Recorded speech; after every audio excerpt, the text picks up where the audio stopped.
வணக்க மக்களே, நான் உங்கள் பாண்டிச்சேரி மீனோ பொண்ணு பேசுகிறேன். இன்றைக்கி கிளைமேட் பார்க்க ரொம்பவே நல்லா இருந்ததுங்க. ஸோ அதான் பாண்டியில் இருக்க கேரளா செட்டப்பில் இருக்க ஒரு பீச்சுக்கு தாங்க நாங்கள் இன்றைக்கி போயிட்டு இருக்கோம். என்னது பாண்டியில் கேரளா செட்டப்பில் பீச்சா அப்படின்னு தானே நீங்கள் நினைக்கிறீங்க? ஆமாங்க, பாண்டியில் கேரளா செட்டப்பில் ஒரு பீச் சூப்பராக இருக்குங்க. அங்கே தாங்க நம்ம போயிட்டு இருக்கோம். பீச்சுக்கு போகிற வழியில் நீங்கள் வண்டியில் போகிறீங்களா இல்லை குதிரை சவாரி போகிறீங்களானே சந்தேகமாக இருக்குங்க. ஏன்னா ரோடு கொஞ்சம் மோசமாகவே இருந்தது. ரோடை பார்த்தலாம் பயந்து போயிடாதீங்க, அப்போ நீங்கள் சூப்பரான ஒரு பீச்சை மிஸ் பண்ணிருவீங்க. பீச்சுக்குள்ளே என்ட்ரி ஆகும் போதே நம்ம பீச்சில் இருக்கோமா இல்லை ஒரு தீவில் இருக்கோமா என்ற ஒரு சந்தேகமே வந்துடுங்க. ஏன்னா சுற்றி எங்கே பார்த்தாலும் தண்ணியாக இருக்குங்க.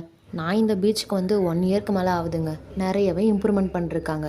முக்கியமாக இங்கே கடைங்க நிறையாவே இருக்குது. சின்ன பசங்களை கூப்பிட்டு வரவங்களுக்கு தான் ரொம்பவே கஷ்டமாக இருக்கும். இந்த பீச்சுக்குள்ளே என்ட்ரி வரக்குள்ள ரைட் சைடில் ஒரு பெரிய ஆறு இருந்ததுங்க. பார்க்கவே வியூ சூப்பராக இருந்ததுங்க.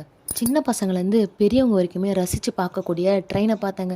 பார்க்கவே க்யூட்டாக அழகாக இருந்ததுங்க. கொஞ்சம் தூரம் நடந்து வந்ததும் அங்கே இருக்க அக்கா வாங்க சாப்பிடுவாங்க கூட்டிகிட்டே இருந்தாங்க. ஃபஸ்ட்டு பீச்சை பார்ப்போம், அப்புறமேட்டு சாப்பிட்லான்னு சொல்லிட்டு வந்துட்டாங்க. கண்ணுக்கு பார்க்கவே அழகாக பச்சை பசேன்னு இருக்குல்ல. இந்த இடத்துல ஃபேமிலியோட வந்தீங்கன்னா ஜாலியாக ஃபன் பண்ணலாம். எப்படியோங்க பீச் கிட்ட இருக்க அந்த ஆர்ச்சி கிட்ட வந்துட்டோம்.